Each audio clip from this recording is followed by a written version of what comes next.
Hello viewers, आज हम कर रहे हैं कक्षा 9वीं हिंदी रेमेडियल मॉड्यूल की विद्यार्थी अभ्यास पुस्तिका के पेज नंबर 80, 81 और 82 के जो वस्तुनिष्ठ प्रश्न हैं। ये आपके इकाई 4 भाषा बोध के वैकल्पिक प्रश्न हैं, जिसको आज हम हल करेंगे। तो शुरू करते हैं। और इसके पहले के सारे वैकल्पिक प्रश्न हम हल कर चुके हैं।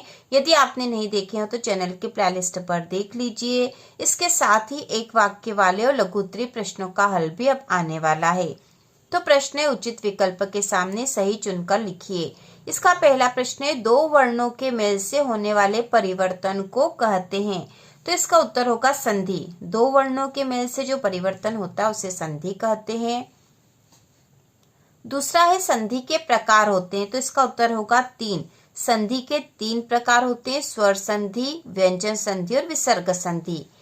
तीसरा है, समास के प्रकार है। तो समास के 6 प्रकार होते हैं। इसके बाद अगला प्रश्न है, किसी भी बात पर अतिरिक्त बल देने के लिए जिन शब्दों का प्रयोग किया जाता है वे शब्द कहलाते हैं। तो किसी भी बात पर अतिरिक्त बल देने के लिए जिन शब्दों का प्रयोग किया जाता है वे शब्द कहलाते हैं निपात शब्द। अगला है, किस समास में दोनों पद प्रधान होते हैं। तो दोनों ही पद प्रधान होते हैं द्वंद्व समास में। इसके बाद अगला छठा है, श्याम भी जाएगा में भी क्या है। तो भी यहाँ पर निपात शब्द है, तो यहाँ आएगा निपात। अगला है, 7वां द्वंद्व समास का सही उदाहरण है। तो द्वंद्व समास का सही उदाहरण इनमें से है भाई बहन। इसके बाद 8वां है, प्रबल शब्द में से उपसर्ग और मूल शब्द अलग कीजिए। तो यहाँ पे प्र उपसर्ग और बल मूल शब्द है, तो सवाल उत्तर होगा इसमें। इसके बाद 9वां है, रंगीला शब्द में कौन सा प्रत्यय है। तो रंगीला शब्द में प्रत्यय है इला। इला। इसके बाद 10वां है, जिस क्रिया का प्रभाव कर्म पर पड़ता उसे कहते हैं।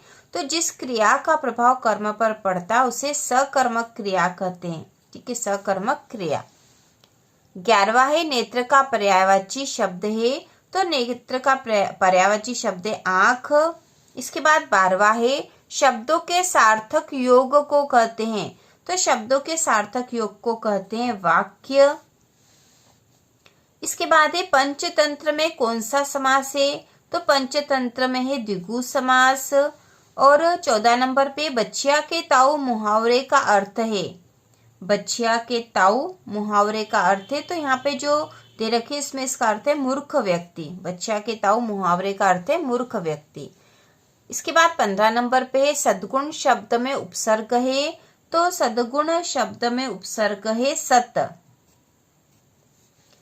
नंबर 16 पे, निर्जन शब्द में उपसर्ग है। तो निर्जन शब्द में उपसर्ग है निह या निर। इसके बाद 17 नंबर पे, सेनापति पद में समास बताइए। तो सेनापति पद में समास है तत्पुरुष समास। इसके बाद अगला 18 नंबर पे जो है वह है, नेम शब्द का तत्सम। यहाँ पे तत्सम है। तत्सम शब्द क्या है।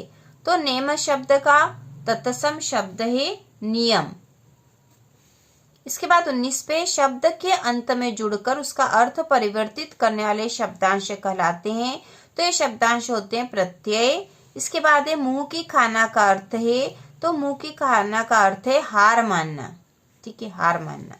इसके बाद जो अगला प्रश्न है वह, रिक्त स्थान में सही शब्द लिखिए। तो इसमें पहला, वे शब्दांश जो शब्द बनाते समय आरंभ में लगते हैं। तो ये शब्दांश कहलाते उपसर्ग। उपसर्ग। इसके बाद है, बौद्धिक शब्द का मूल शब्द है। तो बौद्धिक शब्द का मूल शब्द है बुद्धि।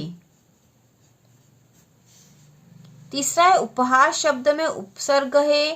तो इसमें उपसर्ग है उप। चौथा है, आचार के पूर्व अति उपसर्ग जोड़कर बनेगा। तो अति जोड़ देंगे तो बन जाएगा अत्याचार। इसके बाद 5वां है, सदाचार का विलोम है। तो सदाचार का विलोम हो जाएगा दुराचार। 6वां है, अन्य भाषाओं के संपर्क के कारण हिंदी में आने वाले शब्द कहलाते हैं। तो अन्य भाषाओं के संपर्क के कारण हिंदी में जो शब्द आते हैं वह कहलाते हैं विदेशी शब्द। विदेशी शब्द। अगला है रचना की दृष्टि से वाक्य के प्रकार है, तो रचना की दृष्टि से वाक्य के 3 प्रकार है। और 8वां है कलई खुलना का अर्थ है, तो कलई खुलना का अर्थ होता है पोल खुलना, पोल खुलना।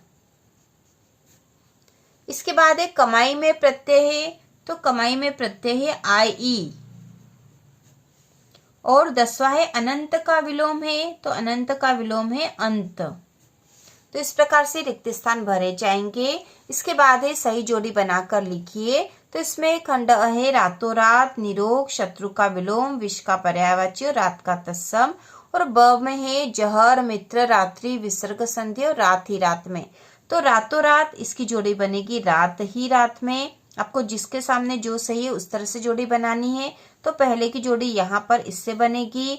अब दूसरे नंबर पे निरोग, तो इसकी जोड़ी बनेगी निह धन रोग होगा इसका संधि विच्छेद, तो यह विसर्ग संधि का उदाहरण है, तो दूसरे की जोड़ी इससे बनेगी। इसके बाद है शत्रु का विलोम, तो शत्रु का विलोम होता है मित्र, तीसरे की जोड़ी इससे बनेगी। चौथे नंबर पे विष का पर्यायवाची, तो विष का पर्यायवाची जहर, यह जोड़ी बनेगी। और रात का तत्सम, तो रात का तत्सम है रात्रि, तो यह जोड़ी इस प्रकार से बनेगी। इसके बाद दूसरे नंबर पे जो जोड़ी है उसमें है त्रिफला, मनोरथ, इंद्र का पर्यायवाची भी, ही, भर, नैतिक का विलोम। और यहाँ है अनैतिक, सुरपति, निपात शब्द, विसर्ग संधि, 3 फलों का समूह। तो त्रिफला की जोड़ी बनेगी 3 फलों का समूह, पहले की जोड़ी यहाँ बनेगी। दूसरे नंबर पे मनोरथ, तो मनोरथ में मनः धन रथ, विसर्ग संधि होती है, तो दूसरे की जोड़ी इससे बनेगी। तीसरे नंबर पे इंद्र का पर्यायवाची, तो इंद्र का पर्यायवाची होता है सुरपति, इसकी जोड़ी यहाँ बनेगी। भी, ही, भर, ये निपात शब्द है, तो इसकी जोड़ी यहाँ बनेगी।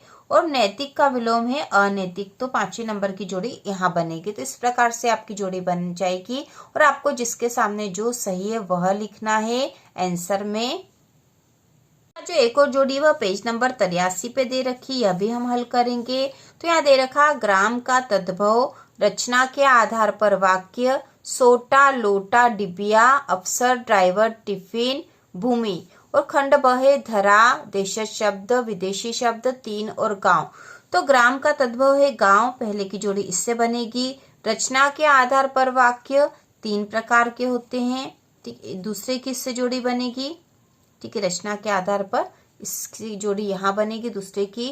तीसरे नंबर पे सोटा, लोटा, डिबिया, ये देश शब्द है, तो तीसरे की जोड़ी यहाँ बनेगी।